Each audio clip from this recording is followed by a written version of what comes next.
Go. Next is kukunin yung inertia.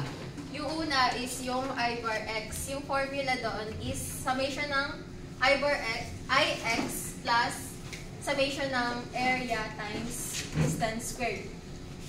So, una is yung sa circle, pi d4 over 64 plus area which is 10,000 pi times distance. Here, y bar minus y1. Ito yon, y bar minus y1 squared. Minus, kasi hollow siya, and yung formula ng Ix ng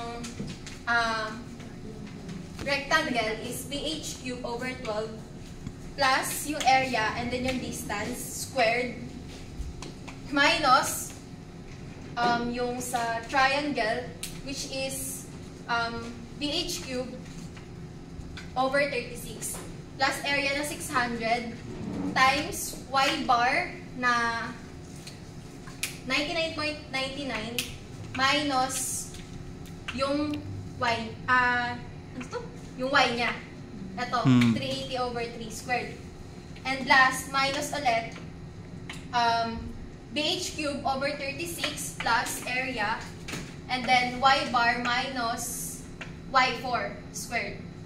Ang equivalent niya is 76.2998 times 10 raised to 6. Dito naman sa iy bar is, ganun pa rin sa circle, pi d4 over 64 plus area, 10,000 pi. Then here sa distance is x bar minus x1. X bar minus x1 which is 100 squared. Minus kasi hollow. Dito naman is, di ba, square. Pero sa y bar kasi ang formula nun is hb cube. Baliktad na siya, over 12. Plus area, and then times x bar minus y2 which is 85. X2 which is 85 squared. Minus last triangle which is bh cube over 36 plus area times x bar, ito, minus here, yung x4 squared. And then, minultiply lang natin siya sa 2 since same value naman siya. And yung equivalent niya is 77.352323 times 10 raised to 6. And yung nag-govern sa kanila is yung pinakamaliit, which is yung Ix bar. So, next step naman ay kukunin natin yung radius of derivation. So, may formula para dyan. I square root of I over area A. Kaya, Ix yung kinuha kasi yun yung pinakamababa dun sa dalawa. So, naging sagot dyan ay 52.373 millimeters. Tapos yung after nyan, ang next naman ay yung slenderness ratio. So, 1, kasi ang sabi sa question ay pin sila parehas. Tapos yung length naman ay 3,500 millimeters. Tapos over dun sa nakuha nating radius na 52.373. Ang sagot ay 66.8272. So next naman ay i-compare natin siya dito. So 4.71 raised to square root of 200,000 MPa over 290 MPa. Ito, galing din to dun sa given. Ang nakuha dyan ay 123.69. So, pag kinompare mo tong dalawa, ay magiging less than siya dito. Kapag less than sa 4.71, inelastic siya.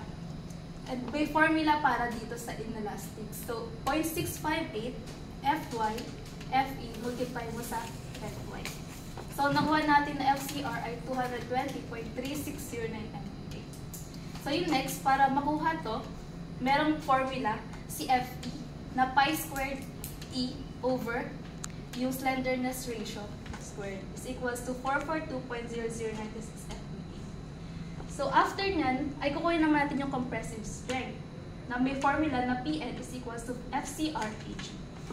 So, nakuha natin 6129.544.8. Kaya ang hinahanap kasi sa tanong ay kung ano yung design compressive strength tsaka yung allowable compressive strength. So, ito yung formula para sa LRFD at saka sa HSD. Sa PU is equals to phi times Pn. So, nakuha natin yung Pn kanina galing doon. Tapos, i-multiply natin sa phi. And may constant number to. Yun ay 0.90. Pag multiply mo itong dalawang mukha, may 5516.59 kN. Sa ASD naman, ganun din. Pn over omega naman. Yung omega na to, ang value niya ay 1.67. So kapag dinivide mo yung nakuha nating Pn dito sa omega, ang lalabas ay 3670.39. So, tama yung sagot natin.